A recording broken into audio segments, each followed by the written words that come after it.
Hey guys, so in today's mission, and yes, I'm calling it a mission, we are making a corset mock-up out of tape. So yeah, let's do it. So getting straight into it, you will need a t-shirt and some tape that you can mark on. And as you can see, I'm literally grabbing my tape and taping down, overlapping a tiny bit, and just taping all the way across one side of my body. Guys, look, so I've taped half of it. I don't know what's going on here, but we can neaten that out. So yeah, I'm just going to tape over here and let's see what it looks like. This first step doesn't feel as much as the tutorial because I was kind of just winging it. But as you can see from the visual, I'm taping down from my upper chest to where I typically want it to kind of end the corset, and then I'm grabbing my pen and I'm marking out the shape that I want the corset to have, and I'm marking the lines that I want in between as well. Guys, if this comes out the way that I want it to, no one can shatter me. That's all I'm going to say. That is all I'm going to say. So I have marked out all of the markings, and now let's have the very satisfying, hopefully, moment of peeling this off and not tearing it. So step 1 is done. Step 1 was the taping. Step 2, I'm going to go ahead and neaten up these lines, and then we're going to cut it out and see what it looks like.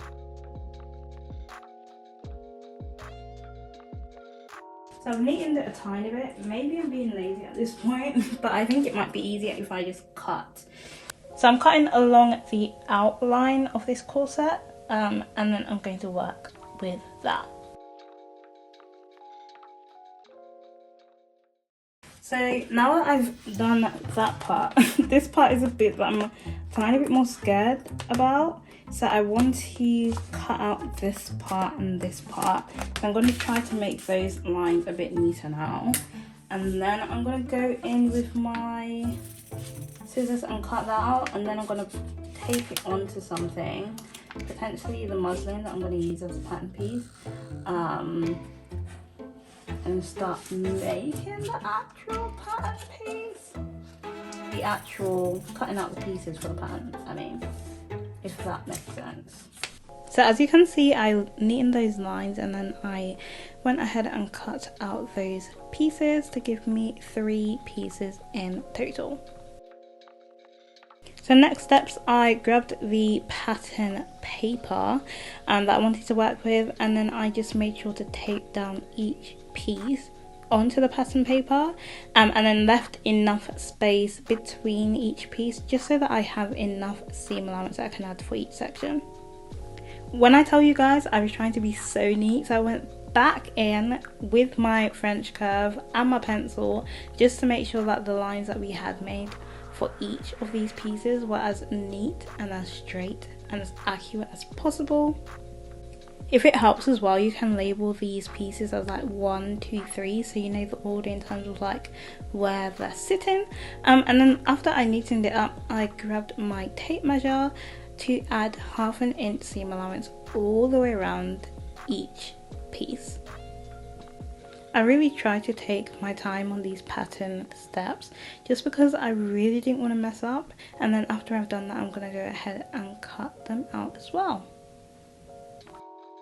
So these are the pattern pieces. Now I'm going to get my test fabric, my muslin, and we're going to cut this out. I'm going to cut out 2 pieces of each. I'm going to see how it works together once we assemble it, and then we'll need to make adjustments as needed. The other thing that I need to think about as well is the back piece, but I'm going to do that once I have cut out or done the front piece because it will make my life a bit easier. So as always, I'm using a cutting mat and my rotary cutter. Unfortunately, I did not have fabric weight. As you can see, I'm just grabbing like random objects, putting it down to make the pattern paper a bit flatter on the muslin fabric, as it's really kind of thin and hard to pin. And then I'm just grabbing my rotary cutter and cutting out those pieces. Guys, I've cut it out and I've realised that I need to cut out 2 pieces of each. So we're gonna have to do this again, but let's see how this goes.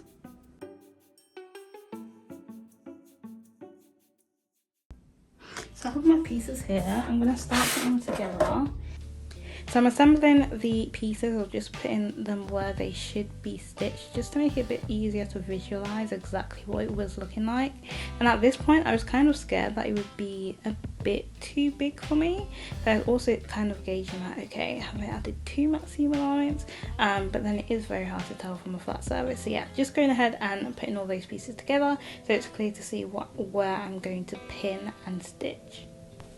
Then I'm just going ahead and pinning all of the pieces together, and you can see it's kind of starting to form at the front.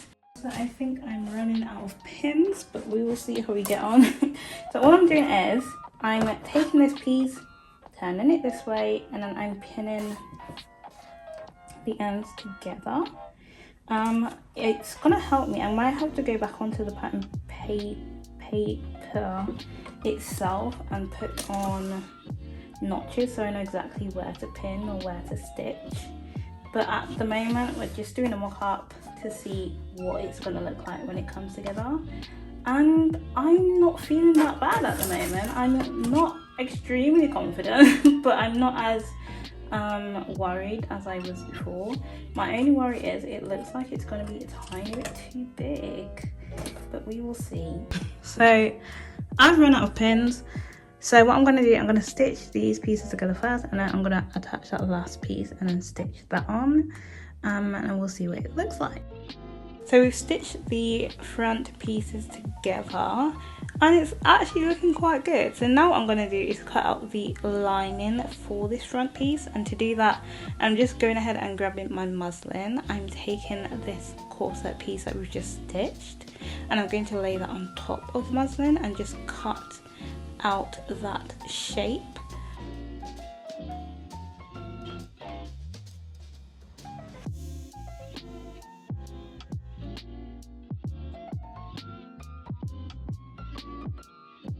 Once I've cut out that piece, I'm going to flip it around so that the right sides are facing, and then what I'm going to do, I'm going to pin along the top of the corset. And then that's what we're going to stitch first. We've added half an inch seam allowance to the entire top, so I'm just going to stitch half an inch seam allowance across the top. Guys, I made a mistake, and the mistake that I made is, so what was supposed to happen is I stitch down and then flip it inside out and insert the bone in, but if I just stitch it down then I can't flip it inside out, so I'm gonna have to finesse it by doing this and then stitching from here down, if that makes sense, and then I'm gonna have to insert the bone in. So that's just a note to self for when I'm making the actual thing, to make sure that I follow the steps properly. I'll put the steps in the description as well so it's easier for you guys to follow when you're making this, but yeah, we're learning as we go. So ideally I should have created a casing or stitch next to each of these seams that I've made here, just so it makes it easy to attach the bone in. Hopefully you guys can see as I explain this. I couldn't see the markings on my sewing machine to use as a reference in terms of how much seam allowance I need to add, so I lined up the seam along the presser foot. Hopefully you guys can see that, and that is what is going to be my guide in terms of making sure that I sew a straight stitch all the way down, and that I add enough seam allowance as well. The seam allowance that I used was 3/8 of an inch. You just want to make sure that your boning is the same size as the stitch that you're doing. So if you have half an inch boning, you want to use half an inch or a tiny bit more as your seam allowance. So guys, as you can see, I have added the boning. It looks very bendy at the moment, but what I'm going to do, I've turned it inside out, I'm going to stitch all along the bottom, flip it inside out, hopefully that works. I don't know what I'm going to do to reshape the boning so it doesn't fit like that. Maybe I can iron it, let's see. But yeah, I'm going to stitch along here. So I did that stitch, flipped it in that inside out. I decided that the boning wasn't going to be the shape that I wanted it to be, just because the fabric is so flimsy. But the adjustment that we do want to make is the side panel is a tiny bit more slanted than I want it to be. I want it to be straight down just so that the back piece will sit directly on my side. So I'm grabbing my French curve and just straightening up that line and cutting it off with my rotary cutter, and then I'm going to go ahead and repeat the same thing for the actual pattern, because that's what we're going to use to cut out the official piece. So the only pattern adjustment needed was for this middle piece, and that's to make this just a tiny bit shorter, so it's like a straight line instead. So I'm going to take it in by like an inch and a tiny bit. To do that, I'm grabbing my French curve, which is probably my favorite sewing tool at this point, and I'm measuring by about an inch to take it in, and then I'm just going to line up that point that we've marked with the bottom, as you can see there. So it's forming a bit of a triangle, and I'm just going to mark that out, and then to that I'm going to make sure that I add that 1 inch seam allowance, and then I'm going to cut after that seam allowance line, and that's going to be our updated pattern. And that's literally the only change that I wanted to make to this, which is so amazing. I'm going to show you guys what it looks like at the moment. Guys, you can see the progress. I think this is looking great, especially for the fact that this is my first mock-up.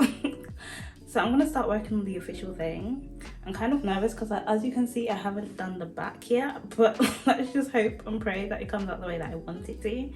But yeah, let's start working on the official thing.